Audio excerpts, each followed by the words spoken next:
ne moo di Madiambal Diagne ba léegi mi ngi continuer def ay tweet Coumba Badiaga fa nga xamee ni moo di Twitter am na lu mu fa daal di posté mën nga ci ñëwaat très rapidement comme ça au moins Stéphane en tant que journaliste aussi dina mën a revenir ci li nga xam ne ni moom la Madiambal daal di posté mu ngi noonu Coumba sur Twitter la ko daal di dugal il y a on va dire il y a 2 heures de temps. il y a 2 heures de temps de cela. moom Madiambal Diagne comme niñ ko xamee rek dafay dee di faral di def ay tweet yu bëri ci nii nag dafa daal di ñëw di wax ci diggante ki nga xam ne rek moom moo di l'actuel président de l'Assemblée nationale Ousmane Sonko ak Juan Branco mi nga xam ne moo doonoon avocat moo nekk avocat am ci noonu mu daal di xamle rek ni l'ancien premier ministre du Sénégal muy Ousmane Sonko le 2e mois 2025 dafa am benn note de service bu nga xam ne rek renseignement yi dañ ko daal di yónnee ci noonu mu daal di gis ni Juan Branco dafa daal di demander une audience le 4e mois 2025 nationalité du Sénégal pour tamit nekk nommé ambassadeur à l'ONU muy poser ay questions lan moo waral ba Juan Branco am sañ-sañu taxaw di laajte lii premier ministre du Sénégal ci jamono yooyu. Stéphane noo gisee mbir mu mel ku mel ni Juan ku mel ni Madiambal Diagne à chaque fois rek mën nga fa mu nekk mais mi ngi continuer def ay Twitter parfois ay alerte lay def ba ci démb ak bërki démb yëpp mi ngi doon continuer di bind tey tamit gis nga question bi mu daal di poser lan moo dox ci diggante ki nga xam ne ni moo nekk le président de l'Assemblée actuellement nekkoon premier ministre du Sénégal mu di Ousmane Sonko lan moo dox ci diggante ak ki nga xam ne moo di Juan Branco. Bon, Madiambal, moi je pense qu'il est juste dans son rôle de déstabilisation du pays. Parce que loolu mu ngi koy def depuis bu yàgg man damay suivre ay allocution am ay sorties à chaque fois buy daaneel danaan loolu mu ngi ci table président. day wax ba si yàgg ne loolu mu ngi si table président. kan moo ko wax ni mu ngi si table président nan la ko xamee tu parles avec des gens. ñu jël ko di ko idolâtrer presque ne non moom il fait partie des journalistes les plus informés. Les journalistes les plus informés nous tous on est informés chacun a son niveau d'information. Mais lan qu'est-ce que tu en fais Madiambal li mu xam ba di ko wax ñëpp di ko dégg. am na ñu xam lu gën a garaaw loolu noonu dem ci suuf rek la ko ñëw toog seen kër yi. On est 20 millions de personnes 20 millions de Sénégalais il peut pas être la seule personne la mieux informée. Mais comme nu mu ko waxee man ni ma déggee mu wax ko dama nekk ci xeex dama nekk ci. Règlement de compte pour man loolu kese la amul leneen parce que li mu ñuy wax amul sens tey bu ne ku mel ni Juan Branco dafa bëgg nationalité sénégalaise est-ce qu'il y a un problème ci loolu gisuma ci benn problème et que Juan Branco aurait demandé à Ousmane Sonko premier ministre d'alors des renseignements sur le pays on ne sait pas si c'est vrai ou pas donc loolu gëmuma ni man loolu information la ni renseignement la pour man ça sert à rien dafa nekk ci benn entreprise de déstabilisation du pays donc pour man loolu dama koy jàppee des mensonges ngeen baal ma ci kàddu yi mais pour man il faut être cru et dire les choses telles quelles entreprise de déstabilisation la nekk en voulant passer par Ousmane Sonko man nag ce que je déplore c'est que on est dans un pays où ñooñu noonu bëgguñu Ousmane Sonko nekk dara mooy Ousmane Sonko warul nekk maire warul nekk député warul nekk comme si qu'ils ont peur de lui. Il y a un problème Madiambal il a eu à boxer avec Abdoulaye Wade ci gouvernement def na ko ak Macky Sall mais basta quoi il y a une nouvelle génération de journalistes qui arrive ñoom lu ñu xam ñun moom la ñu xam ça je peux te l'assurer lu ñu xam ñoom ñun moom la ñu xam su nekkee dañoo am ay gens ay nit yoo xamante ne ñoo leen jox ay information biir palais mais pour man loolu sax pour man c'est anti-républicain moom li muy wax valeurs yi mu wax naan dafa bëgg Sénégal dafa bëgg sauver Sénégal tey Waly comment tu peux dire que da nga bëgg sauver Sénégal en disant que am na un premier ministre buy lëkkaloo ak ay groupes armés pour attaquer réew mi da nga bëgg sauver Sénégal loolu mooy bëgg sauver Sénégal mais nan nga bëgg sauver Sénégal ci loolu c'est pas possible su nekkee tey da nga bëgg véhiculer loolu am na fi nga war a jaar pour wax loolu mais di tudd ay ñoo xamante ni leneen duñ tontu tu cites le général Birame Diop du tontu c'est un général il est pas là pour ça tu cites le président de la République le président de la République ne va jamais sortir pour dire écoutez bon ce que le journaliste a dit là c'est vrai ou c'est faux. Absolument. En réalité entre guillemets on s'en fiche amul benn sens il est en train de régler ses comptes laissons-le régler ses comptes pour man c'est tout mais li muy wax amul benn impact gars yi ñoo leen di jox bon c'est normal quand t'es journaliste di nga dem vers l'info que ce soit une info biaisée ou pas di nga ko jël recouper ko mais public bi seetaan même laay waxal Madiambal Diagne bu ko kenn jox benn crédibilité su amee crédibilité quelconque na ñëw Sénégal mu toog mu wax ak médias yi ce qu'il faut c'est pas par des tweets qu'on règle les problèmes li mu bëgg a régler du ay tweets la koy régler comment une personne peut sauver le pays par benn tweet nga def tweet ñu laaj la nga ne non je veux sauver le pays en fait dama bëgg moo donc je vais faire benn tweet quoi amul sax logique affaire yi feneen la am na ñoo xamante ne ñoo ko gën a renseigner fuuf ay généraux yu nekk fii des renseignements généraux am na ñoo xam ne kenn mësu leen teg bët. ci médias yi wala ci quelconque endroit bu ay nit di nekk. te ñoo yor réew mi tey ku mel ni sëñ Mountakha lu mu xam moom daf ko xamu ko. ku mel ne mais te ñooñu duñ wax donc Madiambal basta quoi il a des devoirs avec la justice sénégalaise parallèlement avec la justice française mais na jéem a régler loolu. il est en train de combattre nous on va pas le laisser combattre le pays comme ça. day wax dañ koy tontu. ba pare moi quand j'ai fait avant-hier benn post sur Facebook en disant que Madiambal il a eu à dire que Ousmane Sonko dafa jox Ndeye Khady Ndiaye marché armement. loolu wax na ko. ñëpp dégg ko. man ma am ay preuve ni Ousmane Sonko ba virement boobu di am yëgu ko ay preuve laa lay wax. donc virement boobu am na. virement boobu am na. mais nekkul woon marché armement.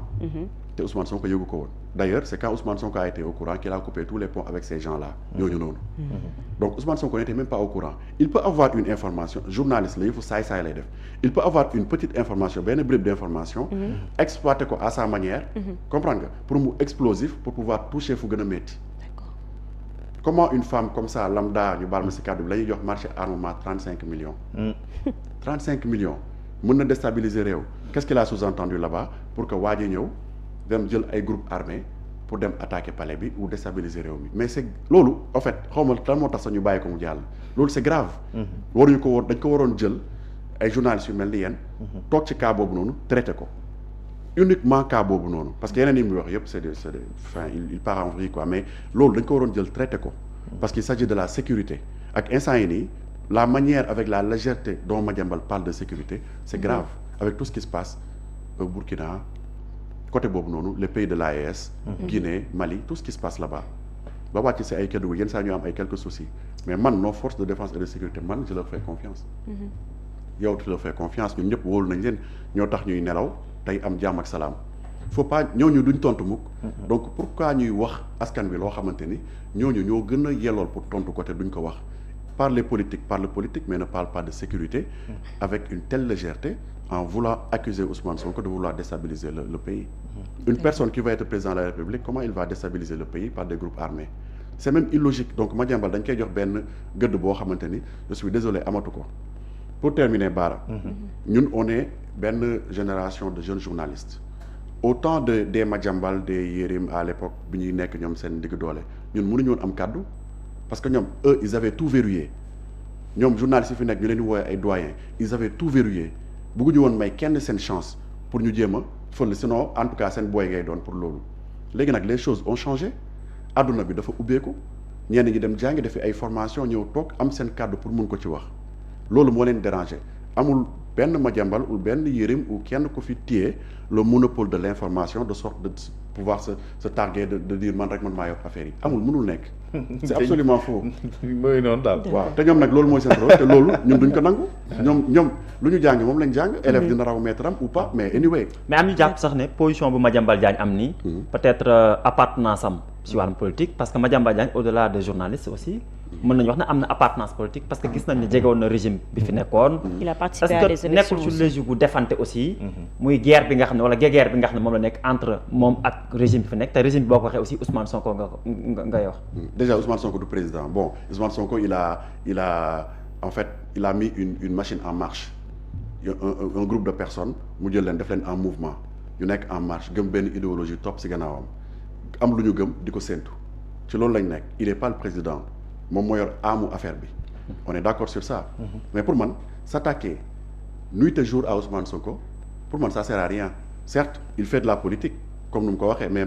Madiambal du barki démb la soog a nekk ci politique bi mu ànd ak Amadou Ba il a toujours fait de la politique ci suuf ils ont toujours fait ces genres de choses là mais man ce que je dis mooy basta loolu dafa doy quoi maintenant il y a des centaines il y a des dizaines de chaînes web TV qui émergent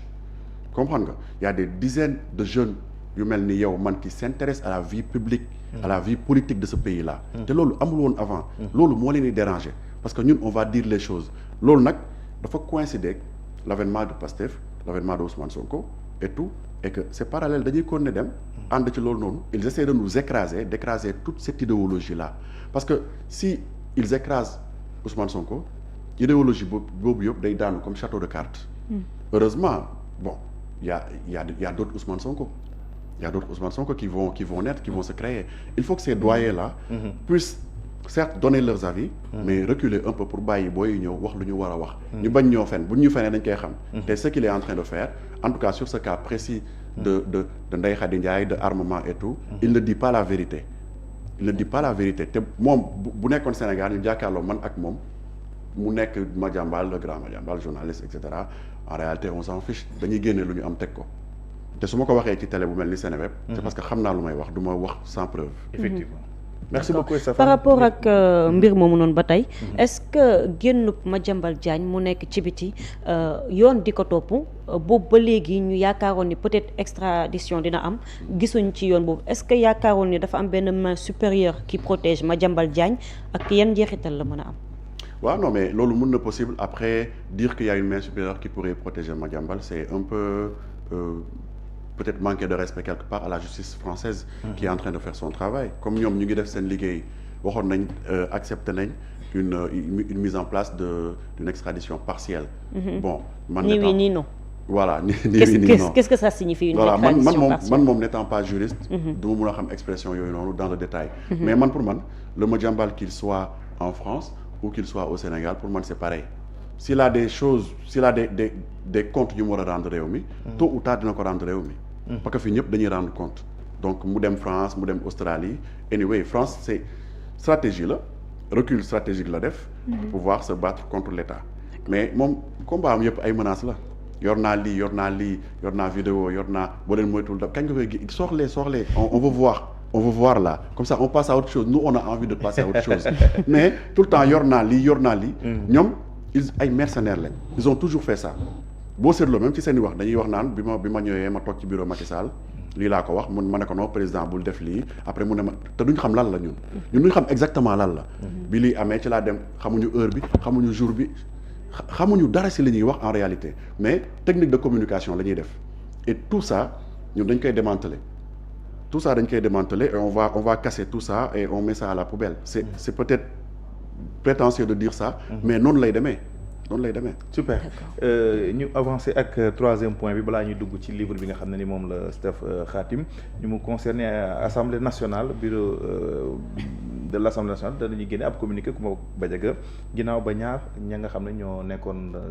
président ak vice-président daal di démissionné. waaw Bara comme ni nga ko waxee rek communiqué le bureau Assemblée nationale daal di génnee ni ki tey di wax rek par rapport ak li nga xam ne moom moo di démission bi monsieur Ismaïla Diallo ak Cheikh Thioro Mbacké nekkoon premier vice-président ak troisième vice-président de l'Assemblée nationale daal di présenté ci noonu ñu daal di gis ni yooyu les demandes daal di nañ koy jël